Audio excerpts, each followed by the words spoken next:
हरिं कृष्णं श्रीवक्षं गरुडध्वजं वाराहं पुण्डरीकाक्षं नृसिंहं नरकान्तकम् अव्यक्तं शाश्वतं विष्णुम् अनन्तम् अजमव्ययम्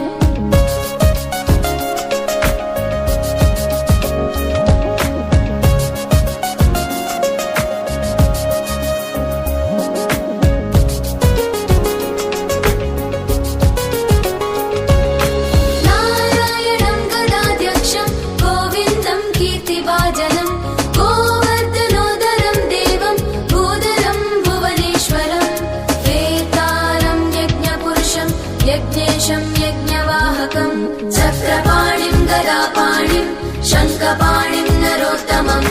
चक्रपाणिं गदापाणिं शङ्खपाणिं